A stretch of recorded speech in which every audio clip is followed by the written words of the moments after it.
Welcome to episode 14. They say March is the month of miracles, but sometimes those miracles happen to the wrong team.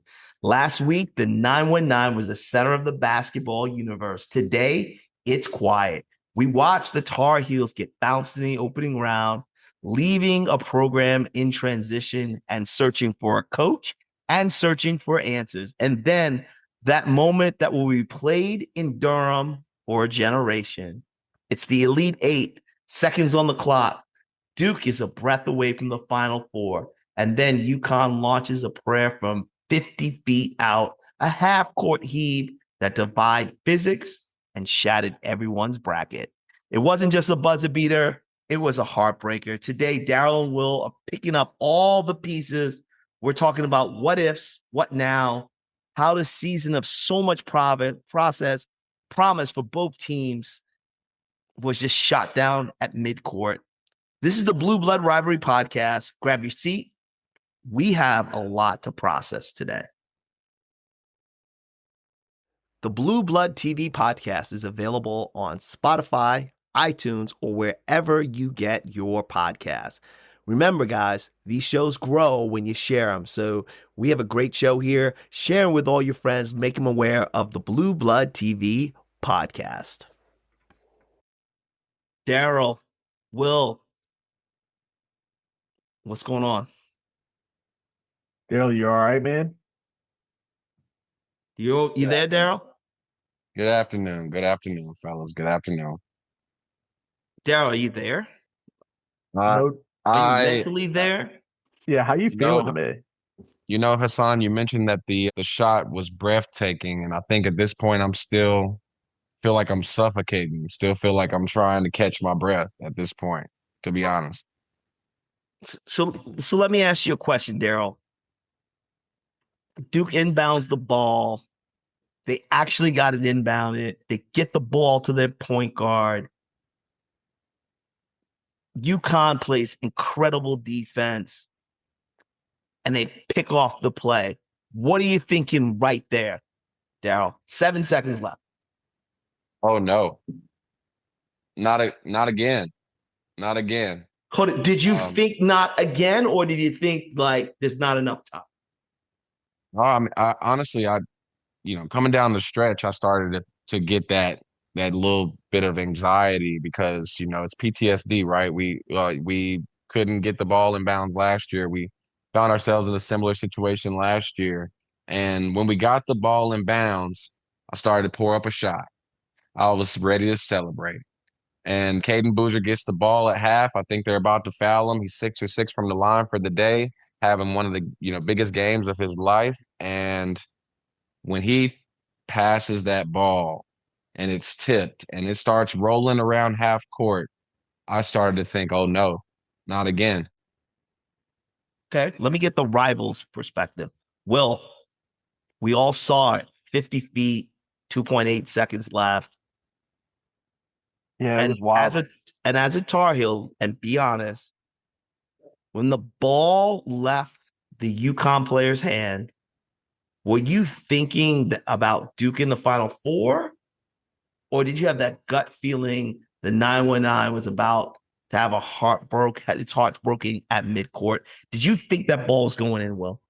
I didn't know. I didn't know what to think, man. So full transparency, my girlfriend and I were at a birthday party yesterday, and there were no TVs. So we were watching the first half on the phone and everything. And when Duke was up 19 and a half, I figured it wasn't even worth turning it on. And then during dinner, I checked the score of the game and immediately ran to the TV with about 6.5 to go.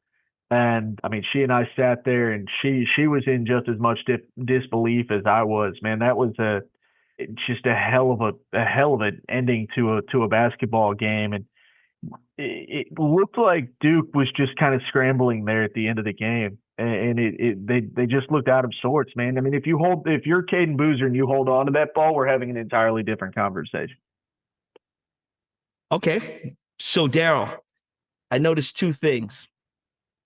On the shot, did you see where Slim's hands were? Yeah, at his down by his side. What are you doing? At his waist. Okay, so he's doing that because he doesn't want to foul. Was And that the Hassan, right? Was that the I right don't, call?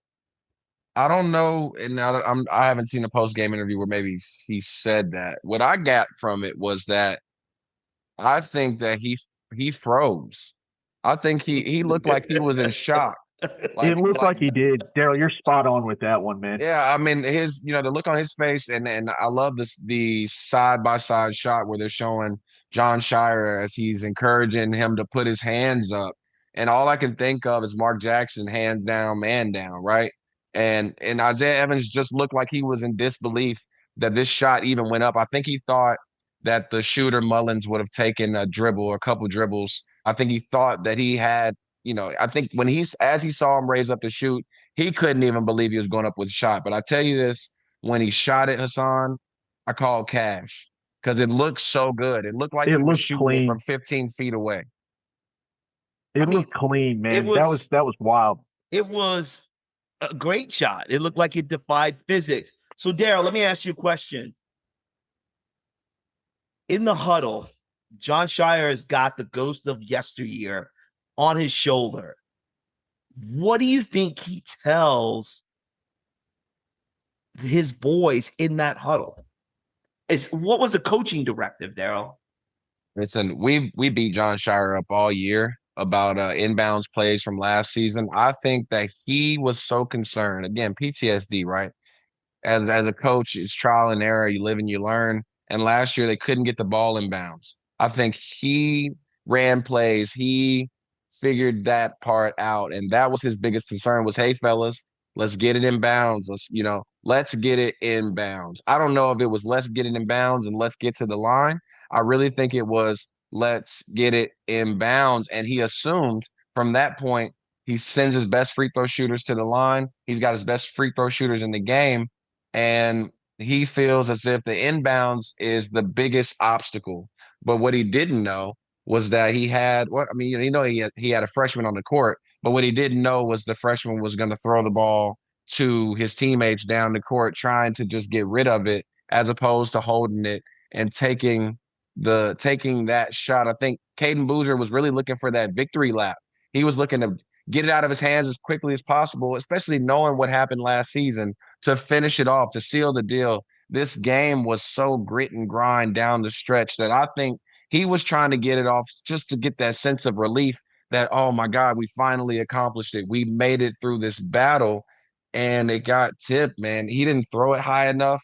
I would encourage him. I would have encouraged him to hold the ball. Like I said, 6 for 6 from the line for the day, a 70 some odd percent free throw shooter. I would have encouraged him to hold that ball, but I think the moment might have been too big for Caden Boozer because he did not want to see that free throw line 1-and-1 after seeing Tyrese Proctor go to that line a year before and miss a 1-and-1 in a similar situation. So, did you see where he was trying to throw the ball? He was actually surprisingly he was going to Gongba. He wasn't Where, even where was going to Gong, where Isaiah was Evans Gongba? on the right side Off of the the court. court. Yep. On the right Yep. side of the court. I think it was a design play. I think Yeah. they were breaking pressure. They're going to take their big man, play him long, and you get it to the big man at long, and he was like an inch or two away from being in the Final Four. I think that I was the don't play. I I think don't that was disagree the with that. play. I don't disagree with that because if you look at the shot again side by side as the play's happening and they're showing John Shire and what he's doing, he's pointing as if he wants him to pass the ball up and the guys are open. So I really could see that being a thing. He just didn't throw the ball high enough. But Okay. again, I'm taking holding the ball and I want you to shoot those free throws. Okay, but I think it was a play. I think like last year we were talking about they didn't have a play, right? Yeah. This year they had a play. They spread the court. They knew whose hands they wanted to get into.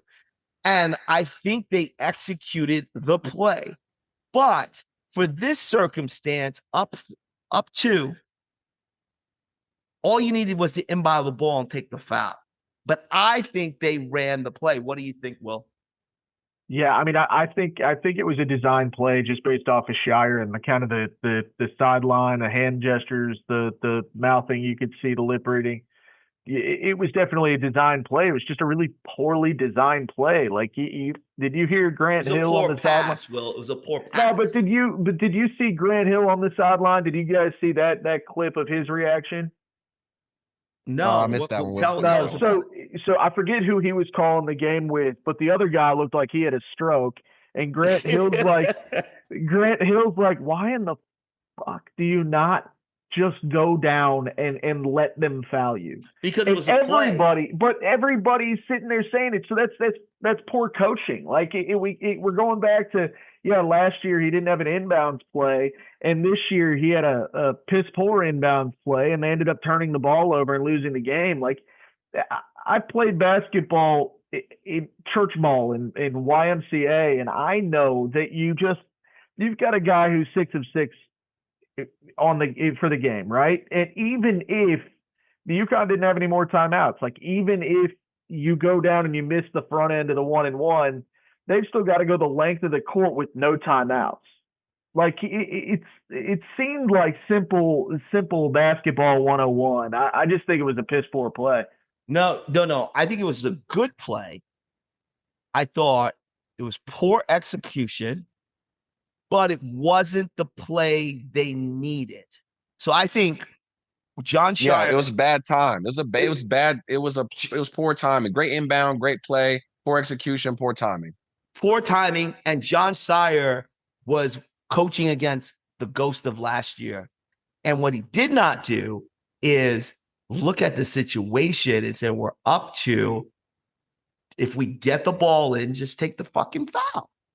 Yeah. Yeah, Well, and to add insult to injury, while I understand that Caden Boozer's 6 for 6 from the line, if you actually do draw up that kind of a play, I think that you substitute Caden Boozer for Caleb Foster. You yeah. put your senior Why leadership, was he not on the floor? your junior guard should be on the court. The experience, you trust him, you rely on him. He fought through injury to be out here. You trust the ball in his hands. And while he is a 59% free throw shooter on the year, you trust the experience. He experienced what he experienced last year, learned and grew. And you have to go with the guy who you trust the most. And I think it should have been Caleb Foster, at the very least, if it was a design play for them to get the ball up the court and seal it with a dunk. No, And I think so they were just trying to even break the pressure. They well, they so practiced breaking the pressure. And I disagree with you, Darryl.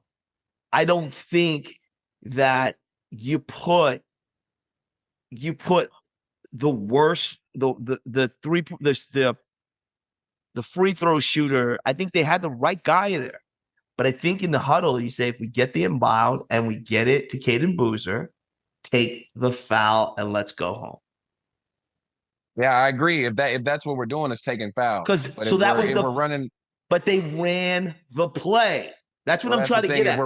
If we're running the play, Hassan, all I'm saying is I think we agree in a way. If you're taking foul, if you're telling them, encouraging them, hey, take the foul if you get the ball, Caden, cool. But it sounds as if we have encouraged them to run this play that we've been practicing because I couldn't get the ball in bounds last year, and I drew up this incredible play to finally overcome this ghost that you're referring to of yesteryear, right?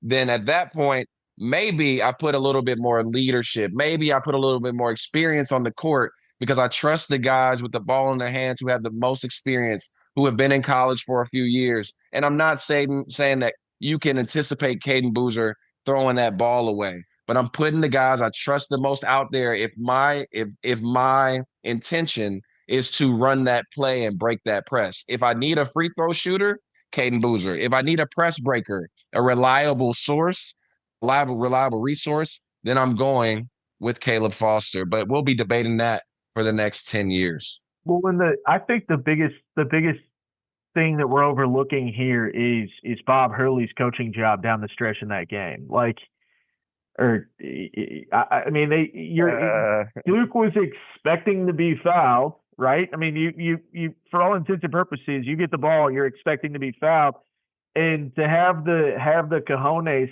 to send two guys up at full speed, not foul, and let Duke start scrambling, and then because once they weren't fouled, it looked like that play, like it almost looked. You could almost call that they were going to turn the ball over once, like right after that initial getting the ball in. Like that was, I thought Shire just got out coached in that last minute or two. Also, I'm sure Dan celebrated with Bob with oh Bobby, sorry, man. But wrong yeah, Hurley, my bad, wrong yeah, Hurley, yeah, wrong yeah, yeah. Hurley. But yeah, Dan Hurley, man, what an incredible coach, what a passionate coach, and way to coach up guys when you're down 19 in a game against this Duke team, the number one overall seed in the tournament. I just think it definitely goes. Dan Hurley definitely deserves some credit for how he kept his guys in the game, kept his guys motivated, and they fought to the end. Okay, Yeah, so Darryl, 2 years in a row, inbounding the ball, seconds away from the Final Four, may have had the team to win this whole thing. Is this on the coach? Yeah, I think considering how everything went last year, Hassan, you know how I've been super critical of John Shire. I think that it was a poor play by Caden Boozer, but a 19-point lead, very similar to how Hubert Davis blew his lead. I can't do anything but place blame on Shire. He has a history of blowing leads, right? 14-point lead last season against Houston. They had, I believe, like a 9-point lead in the Elite Eight 2 seasons ago against NC State. At this point, John Shire is known more for blowing leads than he is for winning games. And the question at this moment is, can he win the big game? I was ready with 10 seconds left on that clock and they got that ball in bounds. I was ready to come on this show and say Shire has proven me wrong. Shire has overcome his deficits. He's finally figured it out. I would have given him that after winning this game against a tough UConn team, a well-coached UConn team. John Shire would have had the green check from me. And just that quickly turn around and I'm thinking something totally different. I think he's on the hot seat, Hassan. He's on a hot seat going into the next season, the same way I said Hubert Davis was on the hot seat coming into this year. Okay, I what don't about understand. you, Will? I don't understand how he's not on the hot seat. I mean, if you look at the last 4 years that he's been a coach in the tournament, they've had the top two recruiting class. They were either one or two in recruiting class. I guess the last 5 years they've had the top two recruiting class. 5 years ago, we all know what happened with Coach K's send off. And then in the last 4 years, they've blown a 19-point lead, a 14-point lead, a 13-point lead, and a 9-point lead in the tournament to all go out early. You have no national championships in the past 11 years. You've got 36 5 stars. Like the amount of talent that you could essentially roll three 12-man NBA rosters out with the level of talent that Duke's had in the last 11 years, and the teams. I'm not saying they'd make deep playoff runs, but they'd be competitive, and any other coach would have been fired in an instant. But why do we keep making excuses for this guy? To be fair, in 11 of those seasons, John Shire was the head coach for 4 of them, right? And Coach K couldn't get it done either. So I think that Shire probably benefits from the fact that Coach K did lack that national championship the last 7, 8 years of his career.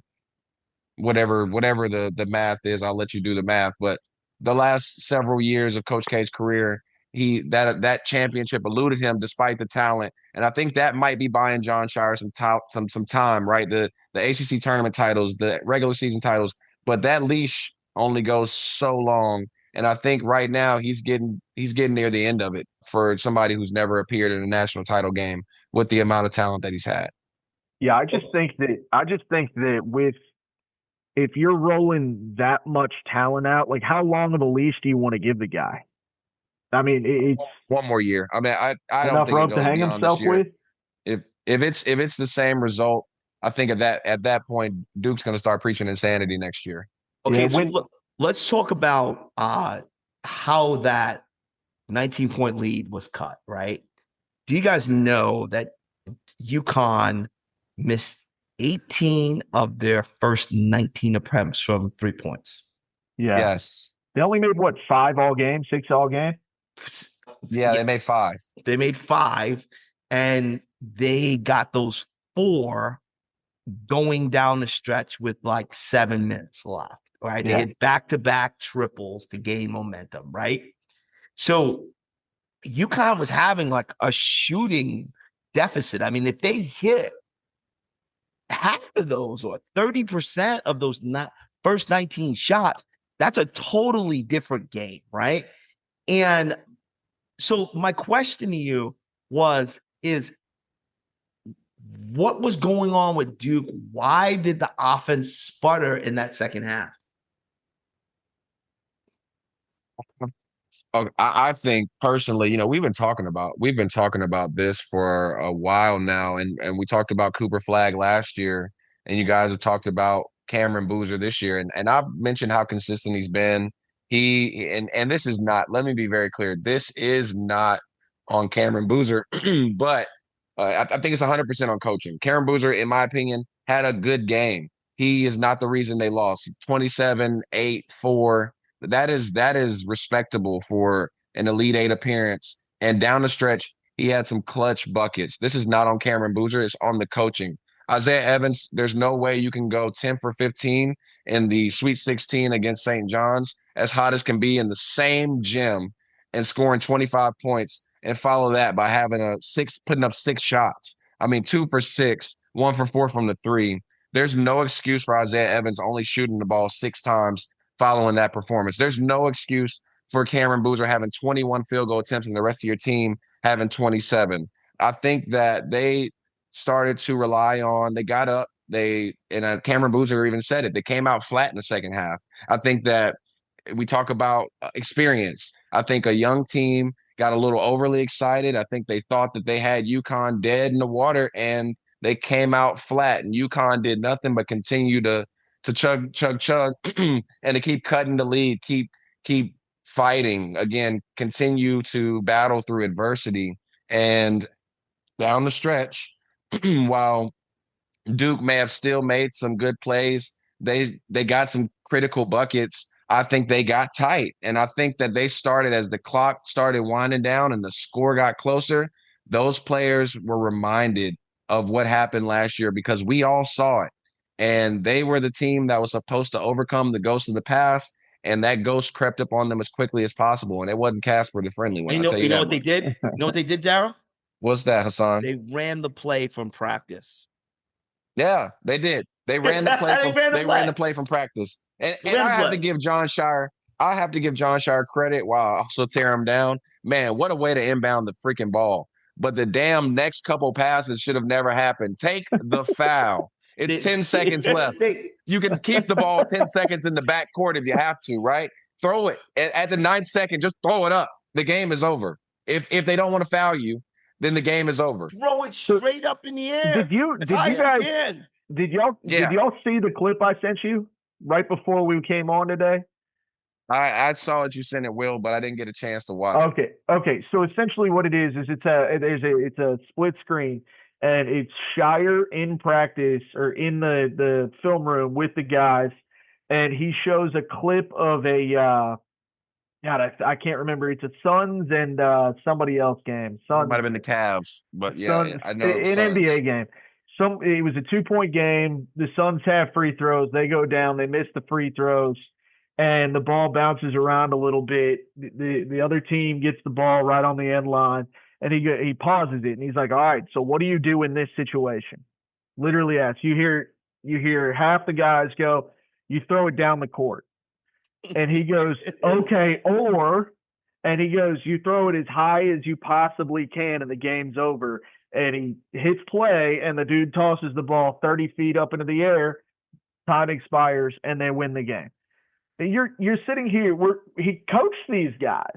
They just didn't execute. And I think you can sit here and you can say we should do this, yada yada yada, when you're watching film.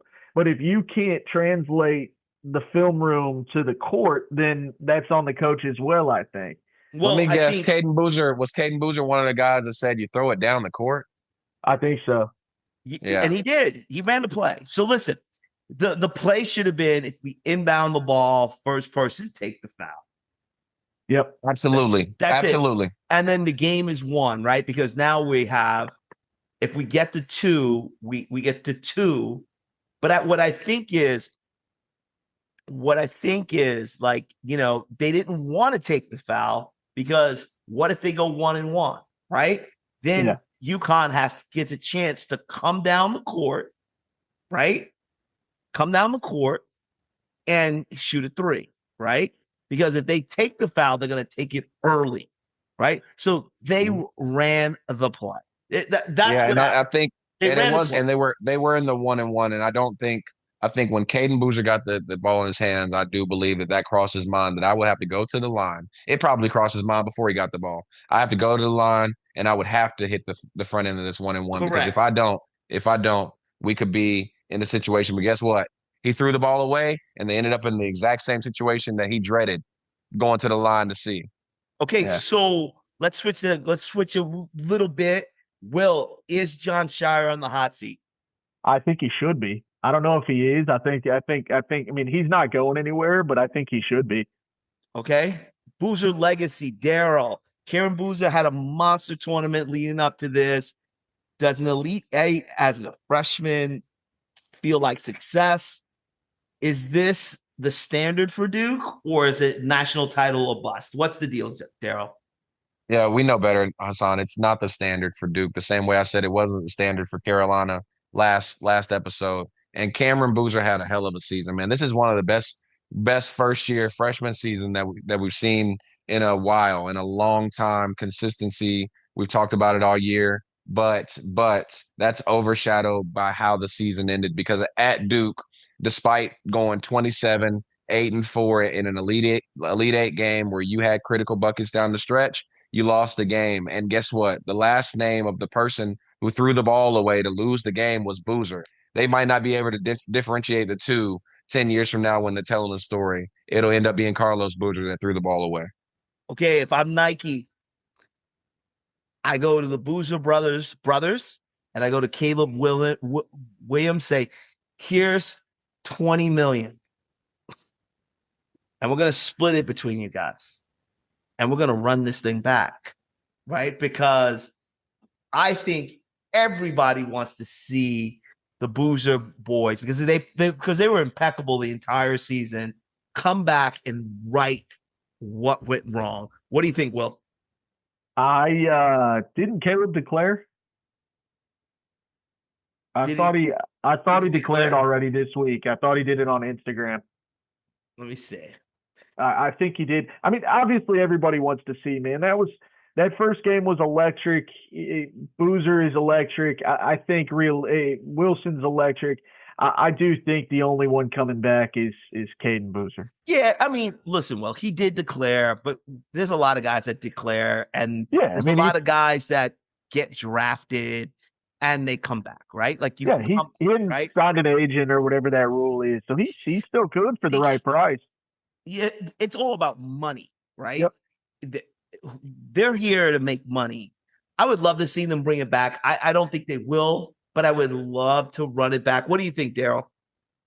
Yeah, I said earlier this year, I think that Duke needs to do what they need to do to bring Cameron Boozer back, offering him, in the range of $7 to $10 million to come back for another year. And I think that it would benefit Cameron Boozer after watching him in certain matchups to do that. Man, I think this guy could be a collegiate legend, right? I think he could be an NCAA college basketball legend if he were to come back and spend 3 to 4 years at Duke, while also in this era of the NIL still make good money, still make something that might be worth his time to come back. But I think when he gets to the pros, while I think he might have a couple all-star appearances at best, I don't think he's an all NBA player. I think that his ceiling, the max that we're gonna see is gonna be Cameron Boozer at the collegiate level. I think in the NBA he's probably an 18-8 guy at best with a couple all-star appearances, but I think this is going to be where he shines the most. And I think he deserves to come back and have another opportunity now to be able to get that coveted national title. But not just that. I think that his game fits and it's suited for college basketball. So I would love to see him take the non-traditional route in today's era, come back, take the money, and establish himself as a collegiate legend. Okay, let me ask you a question. Duke starters played heavy minutes. Is that correct? Yes or no? Yes. Okay. Do you think fatigue against a really big UConn team played a role in them getting worn down in that second half and an over reliance on Boozer? I would preach over reliance on Boozer before anything. I think UConn and Duke, their starters both had around the same minutes. I think everybody was fatigued. I do believe that UConn's size impacted them down the stretch as far as the lead is concerned. But I also feel like they're literally one pass away from the Final Four. And I would say that it's more poor decision making, nerves, being a little anxious more than it is fatigue. Fatigue probably cut into that league, but fatigue did not force the turnover at the very end of the game. That's all nerves, Hassan, all nerves. Okay. Duke Carolina fans, download Duke Carolina, the Blue Blood Rivalry film on iTunes or Apple TV or wherever you get your VOD downloads.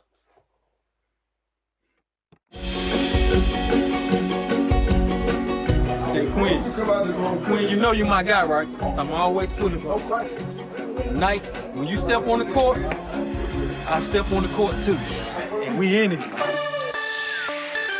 There's only two games that matter. It's the North Carolina game at Duke and the Duke game that's at North Carolina.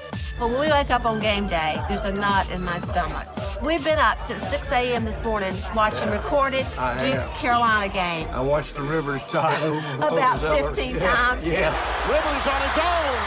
Yes, that's the buzzer. We're here for the Duke game. And it is 10 hours and 9 minutes until game time. The Blue Devils win 85-84. Nothing better than North Carolina and Duke. It is the best rivalry in all of college basketball. Hall of Fame coaches, great players, and usually so much at stake. And that's it. Carolina's won it. The fans have as much to do with the rivalry being great as the players and the coaches. It's 5 hours before game time. Well, there's no question that the rivalry is there every day in our community. Can you imagine what it would be like around here if people didn't have it? It would be terrifying. We are 30 minutes away from tip-off. It's one of the most exciting events you can be a part of, and I still say it's not the biggest rivalry in college basketball. It's the biggest rivalry in all of sport, bar none. It's game time! Okay, I want to give you guys another note. I'm just going to slide away from Duke and Carolina for just a second, and I want to talk to you about Arizona. Even if Duke got to the Final Four, do you guys think Arizona would have is going to win this thing? I think Arizona or Michigan's going to win it all. I think that Final Four matchup, you're looking at the national championship. Okay, what about you, Darryl? I do think that Arizona, Michigan is probably more of a national championship game than the actual Natty will be. But I also believe that Duke could have beaten Illinois, and if they see Michigan again, they know that they're capable of beating them, right? They've already beaten them this year, and it's one game. Anything can happen. I think they have the talent to beat Arizona, so I would have loved to seen it. I think it would have been a toss-up in my opinion. Both of those teams are very talented, uber talented, but I think this Duke team was talented enough to compete. Okay, let's talk about the brand Jordan mandate, okay? But versus the Clutch Sports Rich Paul mandate. Now, I want to tell you that, do you know that LeBron James's son goes to Arizona? Isn't he sitting out the tournament, though? He's redshirted. Yeah. He doesn't play this year. Yeah, he hasn't played. He's redshirted, right? Yeah. But Jason Sanan, you know who he's represented for NIL? Clutch Sports. KJ Lewis, Clutch Sports. I think Rich Paul has about 4 guys on that team. And none of them were declared until LeBron's son went to declared for Arizona. So what I'm saying is we got this Jordan mandate where Jordan is getting behind UNC, but Clutch Sports is also directing players to Arizona, Kentucky, and they're offering these guys NIL deals to go to the places they want them to go. What do you think about that? Darryl, you want to take this one? No, Will, I'm actually very interested in what you think. I don't know. Honestly, I'm going to tell you, KJ Lewis and Jason Sanan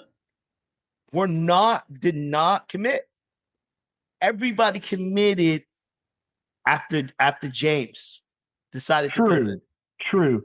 And so I've heard some things in this coaching search. I've been paying a lot more attention. I've probably paid more attention to Arizona sports than I ever have in my entire life, just because of this whole coaching search. And from what I've heard, and I've got some friends who have ties to the Arizona program, and they've said that there's a lot behind the scenes going on with Arizona. So Clutch Sports isn't tied to Arizona necessarily. I think Bronny James went where he could go and kind of he thought he'd get a little bit more playing time than he did. I don't think he necessarily had to redshirt, but they're loaded with freshman talent specifically. And I know that you know more about the Clutch Sports side of it than I do, but I do know that Arizona's athletic department's operating at a huge deficit. So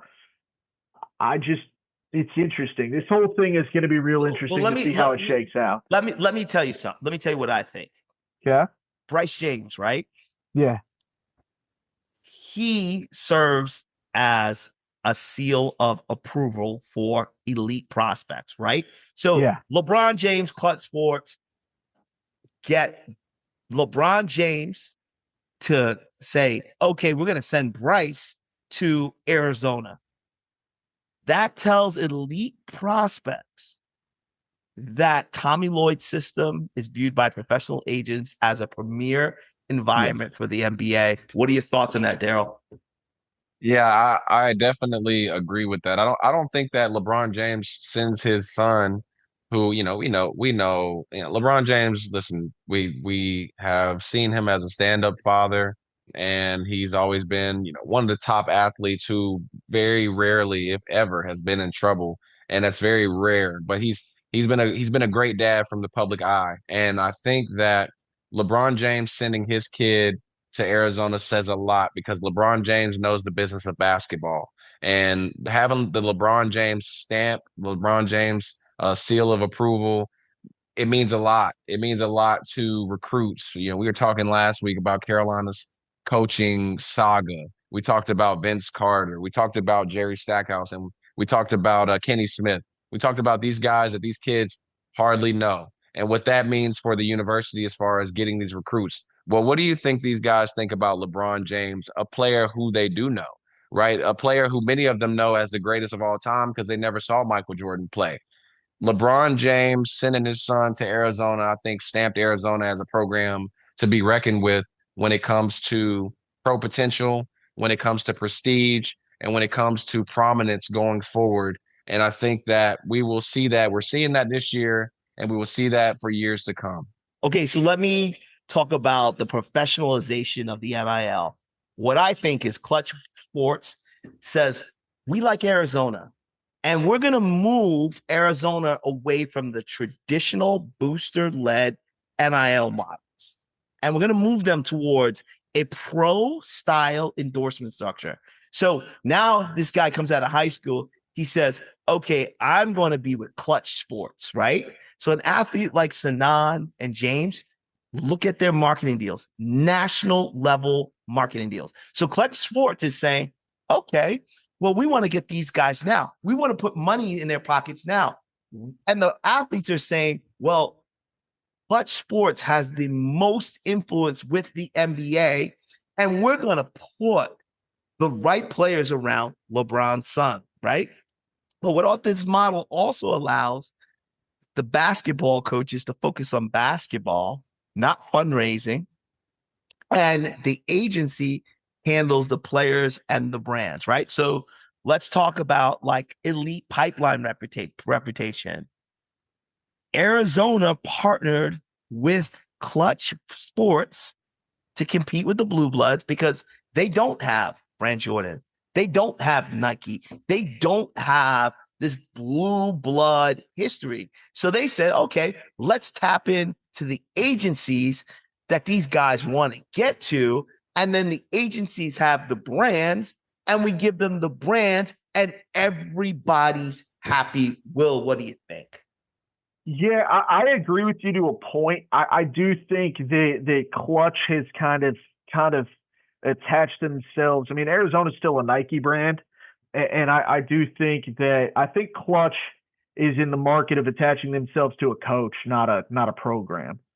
So like if you look at Caleb Holt coming up next year, he's the number 4 player in the country. He's an elite 5-star, and he verbally committed to Arizona. But when Tommy Lloyd only signed his 1-year contract extension, which was weird in and of itself, he still hasn't signed with Arizona. So there's a strong chance that these guys are just waiting to follow Tommy Lloyd and not necessarily they're not necessarily loyal to the Arizona brand itself. Yeah, but okay, so Tommy Lloyd has coordinated with Clutch, right? Yes. That's a partnership. Yeah. So, I mean, wouldn't it be huge for a brand like Carolina that has Jordan behind it and has the backing? I mean, we haven't heard anything about the athletic department of Carolina not having any money. We just haven't heard about them. They're not operating in a deficit or anything. Wouldn't it be huge if we could get a guy like Tommy Lloyd to coach us next year? No, you won't. Why not? Because I'm going to tell you why. I'm going to tell you why. Because Clutch Sports is in Los Angeles.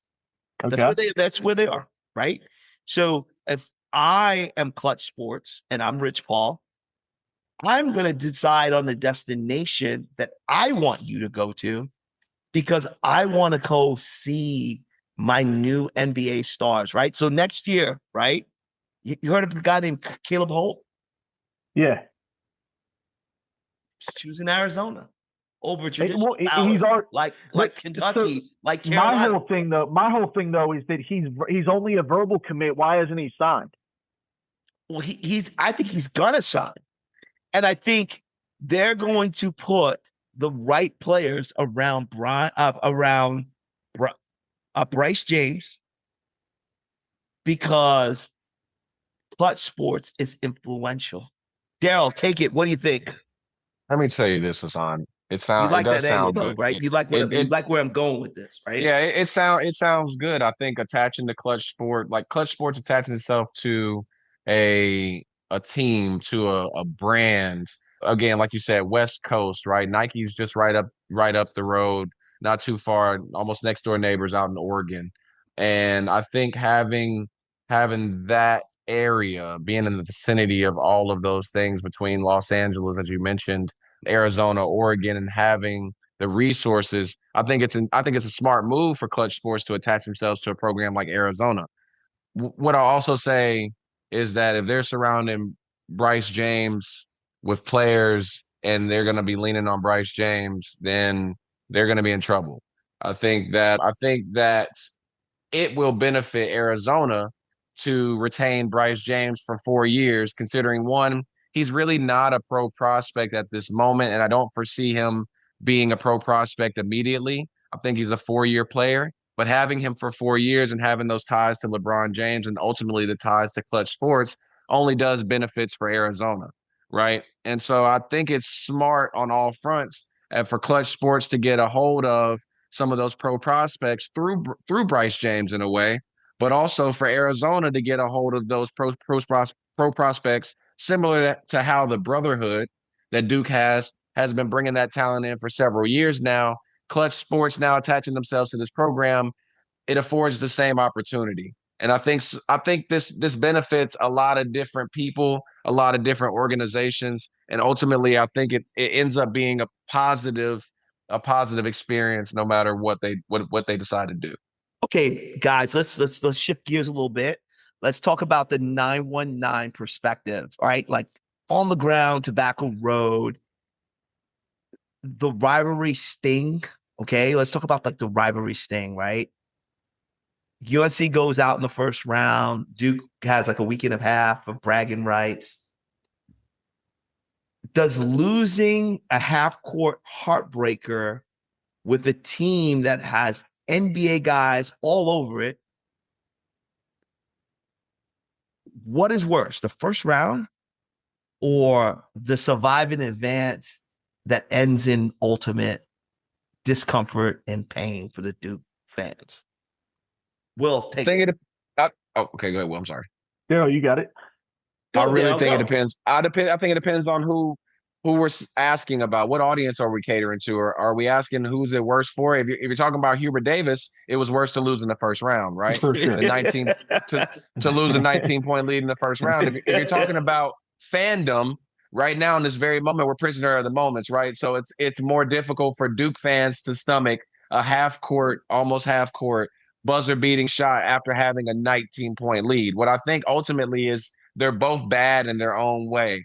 And while Carolina had to suffer for a week and a half, 2 weeks almost, now they can laugh and rejoice in the fact that Duke found their way out in a similar fashion to the way Carolina did this year. And also maybe in a worse fashion than Duke found itself leaving the tournament last year in the Final Four.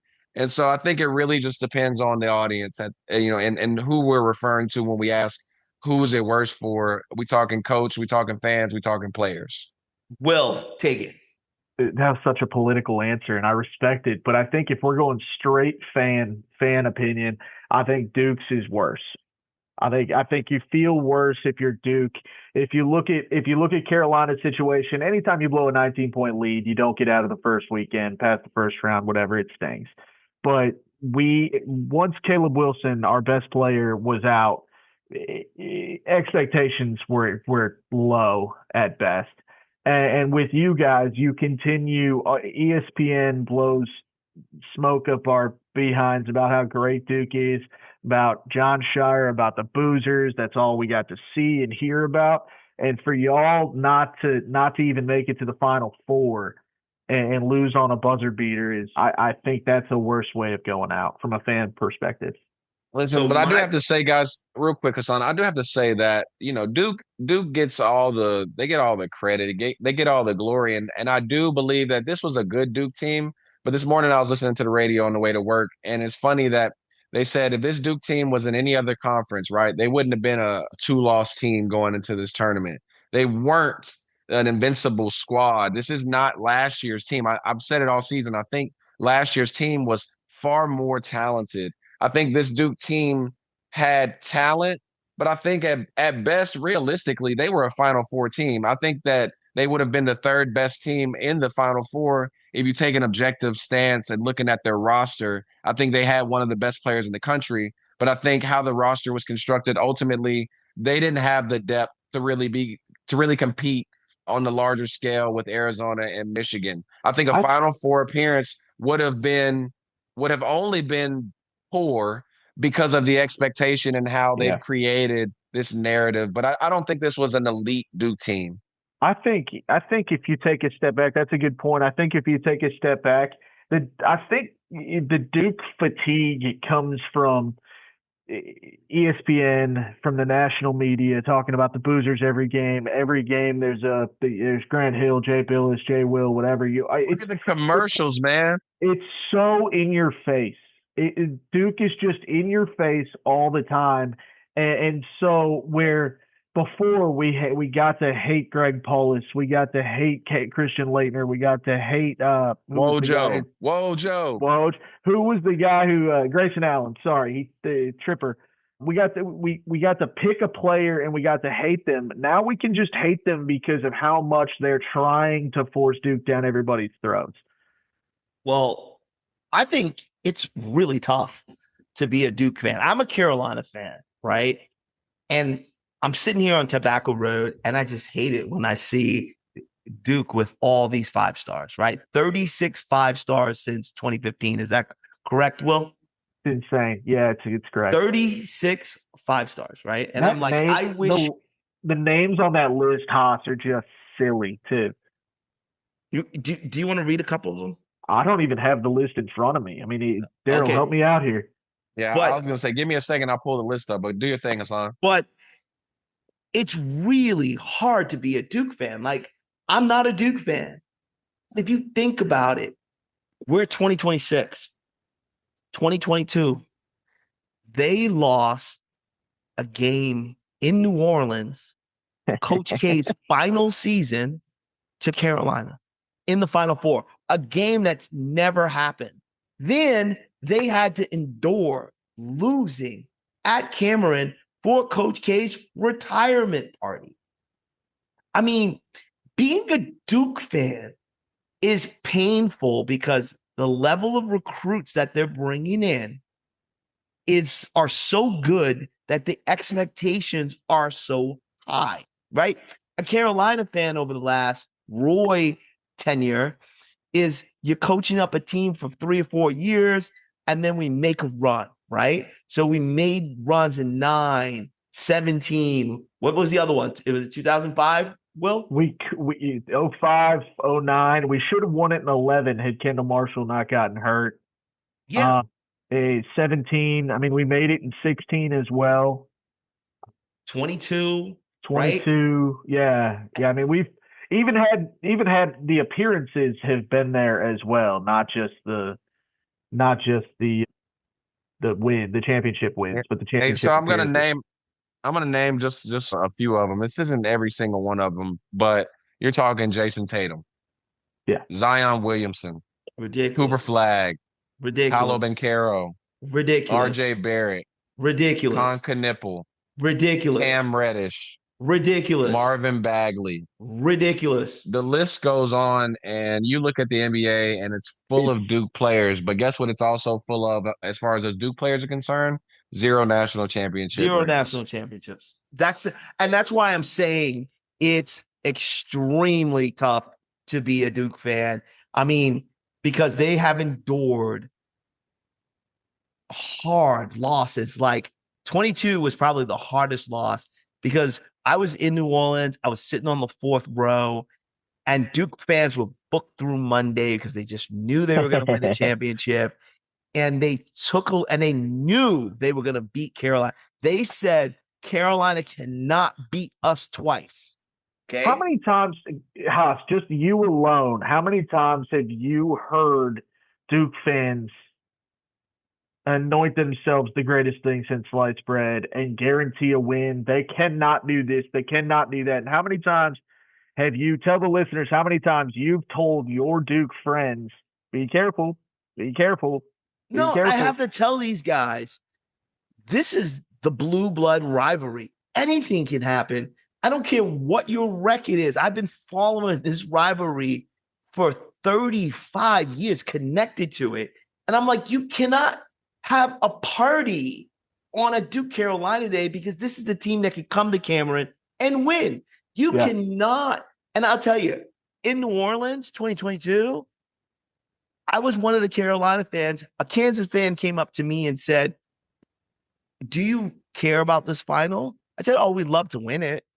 I said, but we already won it, right? Because that game in the semifinals to us was more important than the final. And that's messed up. That was more important because it gave Carolina something that Duke does not have. And perpetual bragging right. In 2022, it's funny. Coach K, he goes out the way he goes out. We obviously know about the Caleb Love Dagger, and he tells John Shire. I'm sure he told him, "Hey, listen, man, it can't get any worse than this." And year after year, John Shire looks at Coach K sitting front row in Cameron Indoor Stadium and says, "Hey, Coach K, hold my beer." And he proves us that he can find a way to make it worse and worse and worse every year that he's been a part of this program. And while I don't think it's his fault 100% that ball was turned over at the end of that game, I do think it is astonishing to watch this Duke team fall short every season, and in the most difficult of ways. I couldn't draw this up any better than John Shire draws up his inbound plays. Darryl, help me out here, man, because we, for the last couple of years, have been talking about the way these Duke teams have been built. And it feels as if they largely, last year was a little bit less than this year, but they largely center around one guy in Boozer this year. And then you're expecting guys like Isaiah Evans to consistently be something that he's shown us he isn't, right? And Yeah, he's dropped 30 and he's had these 25-point games down the stretch as of late, but it seemed like last night he just reverted back to what he was. And you didn't even have, we talked about Caleb Foster being the other guy for how long, and he wasn't even on the bench at the end of the, or he wasn't even on the floor at the end of the game. So like at some point we've got to stop talking about, it's got to be, the conversation's got to be on Shire and the way he's building these teams just around one guy. If everybody knows the one guy's getting the ball and he's going to hurt you, he's that good too. But I mean, come on. We say all that, and despite all that, he still finds a way to have 19-point lead, 14-point lead, 9-point lead the last 3 seasons. He just can't coach them to the finish. And I don't know that it's necessarily the route they take to gain that 19-point lead, to gain those what we would consider insurmountable leads. I think it's the way that he finds a way to lose the game down the stretch every season with the lack of coaching. And he finds a different way to do it every year. And I applaud John Shire for showing me a different way to lose every year. All right, guys. Last question. Misery loves company, Will. You're miserable, aren't you? I'm better now. Okay, Misery loves company, because you have company, Will, right? Okay, so let me ask a question. Last question to end the podcast. Which pill was harder to swallow? Getting bounced in the first round or being a second and a half away from the final four, losing on a prayer? Does Duke's heartbreak make UNC's loss easier for you guys? Who had the harder pill? Yes, it does. Absolutely, 100%. Any Carolina fan that says otherwise would be lying to you and themselves. They have a harder pill to swallow. Once Caleb went down, there were little to no expectations for us. And I would have liked to have seen a game, but you look at a lot of UNC fans' brackets, and we've all got to be realists here. And I didn't have them getting out of the first weekend. So I mean, I think Duke has the harder pill to swallow. The expectations being so high. Darryl. Yeah, I'd love to give you a bullshit answer and tell you that Carolina had the harder pill to swallow, Hassan. But I think being a second away from 0.4 seconds away from the Final Four after a year where you were even closer to a national championship game, it's the hardest pill to swallow. I don't know that Shire or Duke in general will be able to get food down for the next several days. All right, guys, that's the final word of the season. We will never forget. The final shot we'll probably be talking about for years to come. Darryl, I think that shot will be in your nightmares forever. From the Brand Jordan takeover in Chapel Hill to a 50-foot prayer that silenced Durham, this week was an up and down, chaotic week in the history of the 919. Darryl, Will, as always, I just want to thank you guys for another amazing season. And I think, we'll have a couple of more shows going on this with the NBA draft, NIL, players, the new blueprint for next season. So we'll keep going as we go. But I want to thank you for an amazing season. You guys were amazing. If you've been riding with us all season, hit the like button, subscribe, leave us a review, and support us, and so that we can keep building the Blue Blood Rivalry podcast. Follow us on Instagram at Blue Blood Rivalry for all the offseason coaching news, transfer portal updates. For Darryl and Will, I'm Hassan Pinto. The Nets aren't coming down in North Carolina this year, but the rivalry never sleeps. One rivalry, two shades of blues, always a winner. We'll see you in the offseason. And guys, as we always say, what do we say? We out. We out. Blue Blood TV podcast is available on Spotify, iTunes, or wherever you get your podcasts. Remember, guys, these shows grow when you share them. So we have a great show here. Share them with all your friends. Make them aware of the Blue Blood TV podcast.